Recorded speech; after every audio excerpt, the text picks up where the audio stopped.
그래서 로봇 수술은 사실은 이제 전통적인 인공관절하고 가장 크게 다른 점은 수술 전에 많은 것들을 계획하고 들어간다는 건데요. 그래서 CT나 엑스레이 혹은 MRI 등으로 계획을 미리 3D 모델링을 통해서 세우고 시행을 하게 되는 게 조금 다른 겁니다. SNU 서울병원. 안녕하세요. SN 서울병원에서 무릎 건강을 담당하고 있는 무릎전담팀 한도환 원장입니다. 오늘의 주제는 인공관절 수술의 신세계 로봇 수술입니다. 로봇 인공관절은 이제 한마디로 말씀드리면 최신식 의료 기술과 그에 맞는 훌륭한 서전들이 사용한다로 설명해 드릴 수 있겠는데요. 집도하는 의사들의 실력이 좋아야 되고 과학기술의 발전에 따라서 로봇도 발전을 하는 것처럼 의학 발전과 맞물리면서 효과가 난다고 저는 생각을 하고, 그래서 오늘은 그 최신식 의료 기술이 어떤 건지 간단하게 소개하는 시간을 갖도록 하겠습니다. 쉽게 생각해서 자동차 자율주행을 좀 생각해 보면 되는데, 0단계에서 제가 알기로 한 6단계까지 있는 걸로 알고 있는데, 0단계가 실제로 이제 사람이 직접 운전을 하는 거, 1단계가 앞에 차랑 속도를 맞추고 급정거 이런 것들을 해주는 기능, 2단계 정도 되면 주행하면서 핸들을 잡고 있으면 거리를 맞춰주고 크루즈 컨트롤 이런 거죠. 3단계 이후부터는 조금씩 이제 사람의 손을 떠나서 저절로 이제 차가 움직일 수 있게 하는 거라고 보면, 로봇 인공관절은 1단계에서 2단계 사이 숙련된 의사가 잡고 컨트롤하는 건데, 미세한 부분들을 로봇이 조금 더 정확하게 해주거나 덜 위험하게 해주거나 그런 것들을 도와주는 거라고 생각하면 되거든요. 의사랑 로봇이 함께 수술을 한다 생각을 하면 좋을 것 같습니다. 그래서 로봇 수술은 사실은 이제 전통적인 인공관절하고 가장 크게 다른 점은 수술 전에 많은 것들을 계획하고 들어간다는 건데요. 그래서 CT나 엑스레이 혹은 MRI 등으로 계획을 미리 3D 모델링을 통해서 세우고 시행을 하게 되는 게 조금 다른 겁니다. 사람마다 너무 모양이 다르잖아요. 어떤 사람은 견골이 되게 좁고 넓거나 뭐 이런 것들이 굉장히 다르기 때문에 그걸 미리 좀 예측하고 들어가는 게 되게 중요한 점이라고 저는 생각을 합니다. 수술 전에 그런 영상 검사를 통해서 대략적인 그런 플랜을 세우고, 인공관절의 그런 사이즈가 있잖아요. 그런 것들을 이 정도 환자에게 가장 적합한 모양, 두께도 가장 적합한 두께, 각도도 환자에게 좀 더 맞는 각도를 통해서 계획을 하는 거죠.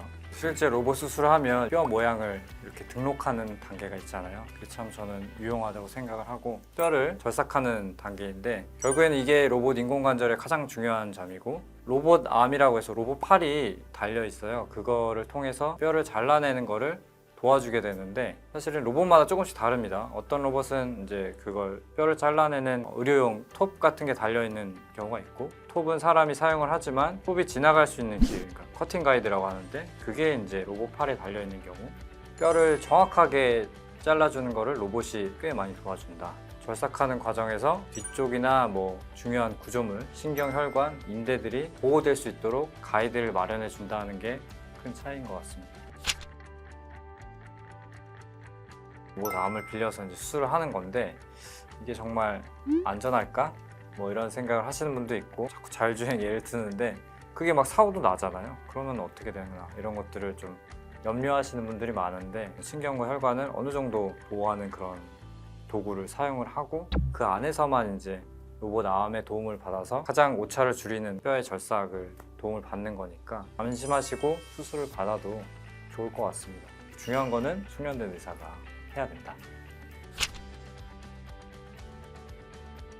의사도 사람이고 사실은 수술 받는 사람도 사람이기 때문에 어느 정도의 그런 오차가 조금씩 발생을 할 수가 있고, 그거를 줄이는 게 저는 로봇의 역할이라고 생각을 하고, 일단 첫 번째는 정확하다, 두 번째는 좀 더 안전하다, 한 가지 더 보너스로 출혈이 좀 적을 수 있다라는 건데요. 기존의 영상 자료를 토대로 플래닝을 하고 거기에 맞게 이제 준비를 하는 데 있어서 뼈를 잘라내는 것도 1mm 이내로 오차를 우리가 줄이기 위해서 그렇게 사용을 하는 거고, 수술을 하게 되면 들쑥날쑥하지 않고 일관적이고 정확한 결과를 가져올 수 있는 게 좀 장점이고, 출혈을 좀 더 줄일 수 있다고 했는데, 전통적인 방법으로도 거의 수혈을 안 할 정도로 무수혈 수술이라고 할 정도로 인공관절을 하고 있는데, 결국엔 다리가 일자로 만들어져야 되거든요. 그거를 만들기 위해서 뼈를 정확하게 자르기 위한 그런 도구들을 사용하는데, 그 일부 중에 하나가 이제 뼈의 가운데 골수 안으로 긴 금속 막대기 같은 걸 집어넣어야 되는 경우가 있어요. 그런 것들을 로봇으로 하게 되면 미리 재서 들어가기 때문에 구멍을 사용하지 않게 되고 그럼 출혈이 좀 적게 되는, 그래서 수혈률도 조금 낮을 수 있다, 뭐 이런 연구 결과가 있습니다. 뭐가 더 우월하다 이렇게 말할 수는 없지만 통증도 그렇고 뭐 입원 기간, 회복 정도 그런 것들을 더 좋아지게 하기 위해서 디테일을 좀 신경을 쓴다라고 좀 생각을 해주시면 좋을 것 같고요. 의학의 발전, 과학의 발전이 접목되는 로봇 인공관절을 이제 함께 하면서 좀 더 발전하는 데 기여할 수 있지 않을까 그런 생각을 좀 하는 것 같습니다. 새로운 기술이 유행처럼 확 번졌다가 떨어지느냐, 혁명이 돼서 이렇게 쭉 올라가면서 계속 발전하느냐, 사실은 알 수는 없지만 미국이나 이런 데이터를 보면은 로봇 인공관절 하는 것들이 점점 증가를 하고 있다, 혁명 쪽으로 가는 흐름이지 않을까 그런 생각을 저희는 좀 하고 있습니다. 다음에는 이제 실제로 로봇 수술을 보여드리면서 설명할 수 있는 컨텐츠로 좀 찾아왔으면 하는 바람입니다. 이번 영상이 좋으셨다면 구독과 좋아요 부탁드립니다. 감사합니다.